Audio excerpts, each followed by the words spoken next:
Shalom, saudara dan saudari yang terkasih dalam Tuhan kita Yesus Kristus. Marilah kita luangkan waktu beberapa menit untuk berkencan dengan Tuhan saat ini, agar dari hari ke hari kita semakin dekat dengan Tuhan, sehingga hidup kita semakin diberkati dan menjadi berkat. Kencan dengan Tuhan, Sabtu 14 Juni 2025. Bacaan dari surat Rasul Paulus kepada jemaat di Roma, bab 12 ayat 17 sampai dengan 18.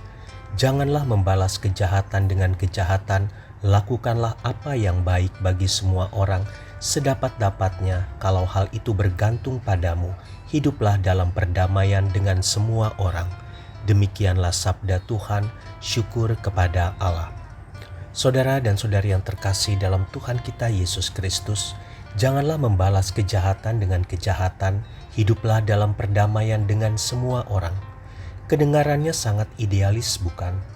Seorang wanita muda pernah berkata, "Bagaimana mungkin saya bisa hidup berdamai kalau orangnya tetap benci pada saya?" Ada dua kalimat penting yang perlu diperhatikan ketika perintah ini diberikan. Sedapat-dapatnya dan kalau hal itu bergantung padamu. Manusia yang sudah tercemar oleh dosa dan keinginan hati yang selalu bertolak belakang dengan kehendak Allah membuat kita tidak mungkin memaksakan seseorang untuk hidup damai dengan kita. Maksud dari dua kalimat penting di atas adalah bagaimana kita mengusahakan dari dalam diri kita sendiri untuk hidup damai dengan semua orang. Kita memang tidak bisa memaksakan orang lain dan mengendalikan hidup mereka, tetapi kita bertanggung jawab atas diri kita sendiri. Saudara dan saudari yang terkasih dalam Tuhan kita Yesus Kristus, ada cerita tentang sebuah keluarga yang pindah ke kota lain. Suatu hari anak laki-laki dari keluarga tersebut berjalan-jalan sambil membawa serta kucing kesayangannya. Dalam perjalanan ia bertemu dengan anak-anak nakal di kota itu.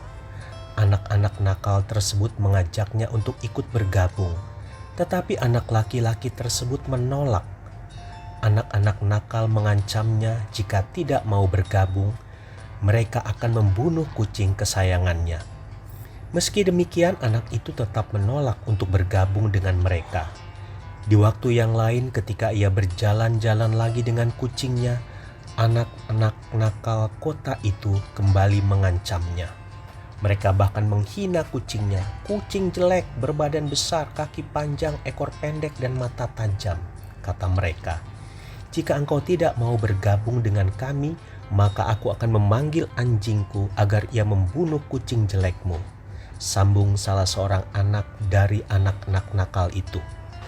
Karena anak itu tetap menolak, maka dengan satu suitan, salah seorang dari anak nakal tadi memanggil anjingnya, dan segeralah keluar anjing itu dari rumahnya.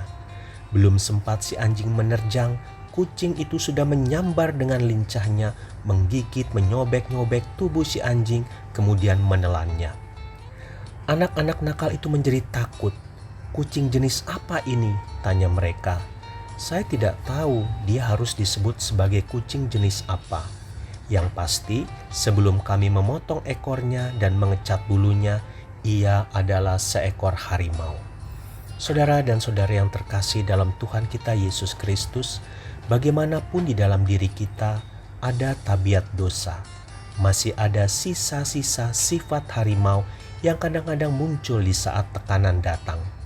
Jika kita terus membiarkan diri kita dikendalikan oleh sifat-sifat lama, maka kita akan sangat sulit mengasihi. Kita akan membalas kejahatan dengan kejahatan. Kita tidak akan suka berdamai.